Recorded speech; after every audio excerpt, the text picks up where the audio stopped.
Corona काल में supreme court में लोन मोरेटोरियम के मामले में सुनवाई टल गई है, लेकिन कोर्ट ने फौरी तौर पर राहत देते हुए कहा है कि फिलहाल किसी अकाउंट को एनपीए नहीं किया जाए।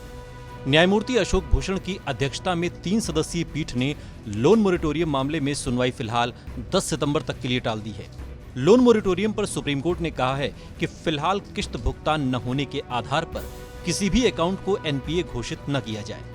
हरीश साल्वे ने कहा कि जो लोग पहले ही 2019 में डिफॉल्टर हो चुके हैं, उनको अलग योजना के तहत राहत दी जाएगी, लेकिन कोरोना से संबंधित स्कीम के तहत राहत नहीं दी जाएगी। ऐसे लोग सामान्य योजना के तहत राहत की मांग कर सकते हैं, जो कोरोना को भी ध्यान में रखकर हो।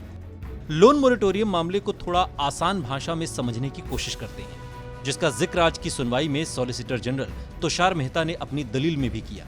उन्होंने कहा कि जब मोरेटोरियम योजना लाई गई तो मकसद ये था कि व्यापारी मौजूद पूंजी का जरूरी इस्तेमाल कर सके और उन पर बैंक की किश्त का अलग से बोझ न पड़े। मकसद ये बिल्कुल भी नहीं था कि ब्याज को माफ कर दिया जाएगा। कोरोना के हालात का हर सेक्टर पर अलग अलग असर पड़ा है। फार्मा आईटी जैसे सेक्टर ने हालांकि अच्छा प्रदर्शन भी किया है, लेकिन फिर भी लोगों की समस्याओं से इतर हमें हर सेक्टर के मौजूदा हालात को भी देखना होगा। साथ ही बैंकिंग सेक्टर को भी ध्यान में रखना होगा।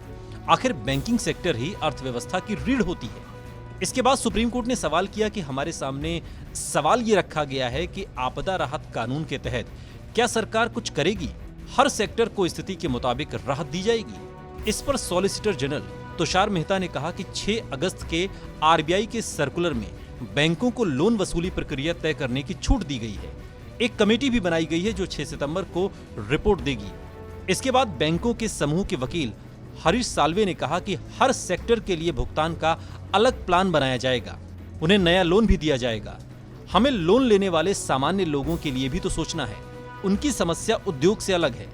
कोर्ट ने कहा कि एक तरफ मोरेटोरियम, दूसरी तरफ ब्याज पर ब्याज, दोनों साथ में नहीं चल सकते हैं। सॉलिसिटर जनरल तुषार मेहता ने कहा कि सर्कुलर कहता है कि लोन रिस्ट्रक्चरिंग उसी की होगी जिसका अकाउंट फरवरी तक डिफॉल्ट में नहीं था। फिर इस पर कोर्ट ने कहा, यानी जिसने पहले डिफॉल्ट किया था फिर लॉकडाउन में और ज्यादा दिक्कत में आ गया, क्या उसको कोई राहत नहीं दी जाएगी? साल्वे ने कहा कि जिन्होंने पहले भी डिफॉल्ट किया था वैसे लोग बैंक से अलग से राहत मांग सकते हैं, उन्हें कोविड वाली योजना का लाभ नहीं मिलेगा। इस पर कोर्ट ने कहा कि सब कुछ बैंक पर नहीं छोड़ा जा सकता। साल्वे ने कहा कि आरबीआई एक कमेटी बनाए जिसमें बैंकों के प्रतिनिधि हों। देश और दुनिया की तमाम खबरों के लिए देखते रहिए TV9 भारतवर्ष।